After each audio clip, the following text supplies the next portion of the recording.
Hello, friends. Welcome to DelSoka. My name is Delali Frank, and this is News Daily, where I serve you with all the major trending news in the last few hours.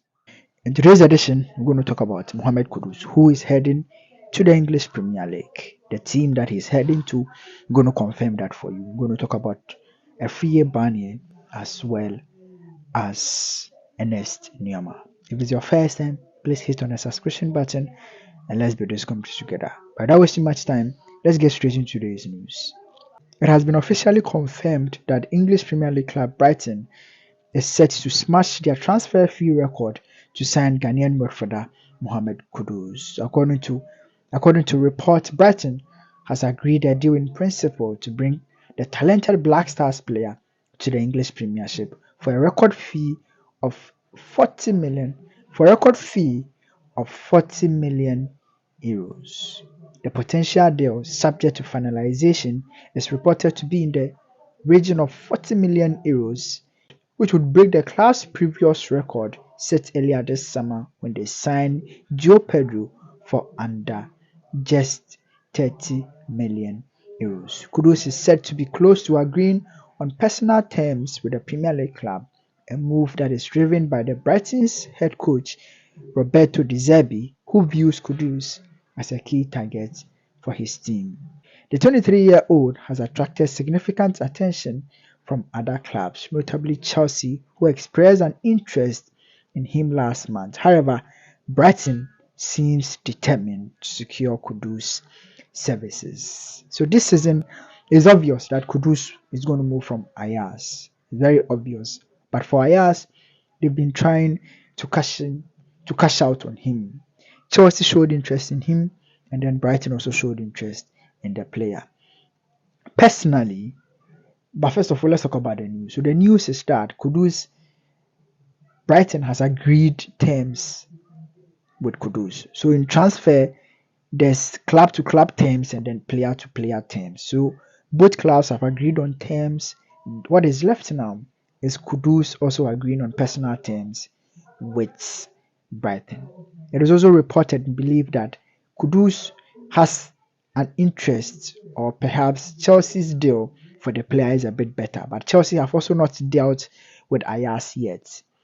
With Brighton showing much interest in the player, it looks as if the deal is tilting towards Brighton.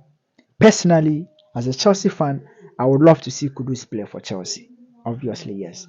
But for the developments of the player, I think Brighton is the best option for him. There's no pressure on Brighton. They're going to play in the Champions League as well. So he's going to get Champions League football. Chelsea is even not even in the Champions League. He's going to get Champions League football with Brighton, and there's less pressure on him to deliver. If Chelsea splashes 40 million, 50 million on you as a player, there's more pressure on you to show up every day and deliver. There's too much pressure at Chelsea, but at Brighton, you get the opportunity to play, get enough playing time as well. At Chelsea, he's going to fight for his position. There are a lot of players at Chelsea. Chelsea at this point has so many squad.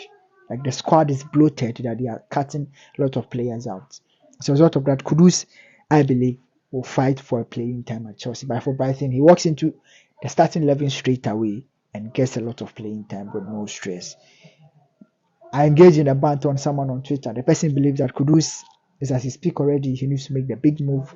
Let me know what you think. Do you think he should make his big move now?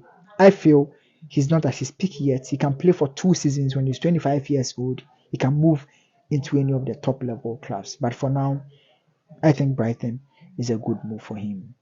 Let's talk about another young Ghanaian who is making waves in another league. Perhaps a former teammate of Kudus, because they both played for Nordjylland, and also they are all coming from the same academy, which is Right to Dream.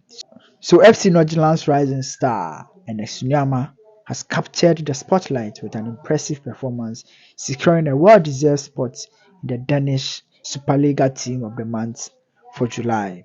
In a spectacular debut game for the new season, the young Ghana talent showcased his powers by netting a remarkable hat-trick, propelling FC Nordjylland to a resounding 4-1 triumph over Vipers.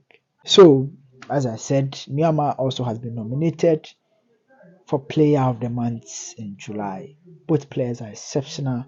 They play some high level football. A talented footballer that, if you look at Niama, it's obvious that he was also going to move definitely. There's been reports that he may go into France or come into England. Let me know what you think. Where do you think Enes Niama should also go? Now let's wrap up with some good news. Barnieh, after going and moving from Accra Folk to FC Zurich, has struggled for playing time. Not played literally any game for the club, has struggled on countless time. Last season was a disaster for him. Came to play for the U23 and was pretty much not the best. He goes back to FC Zurich and this season gets his debut and the man is on fire. Has scored a brace for his team and they are leading by 3-0. It's been a good news for him. I believe it's good to get him back into the team. He's done a lot of learning, a lot of relearning, and it's obvious that things are in favor. I'm going to follow his updates and update you in my next video. But as announced at the time I'm doing this video, the game is ongoing and he stands a chance of scoring a hat-trick. Hopefully, he scores a hat-trick by the time you get to watch this video. My name is Delali Frank. If it's your first time, be part of this community by subscribing. But until we meet again, bye bye for now.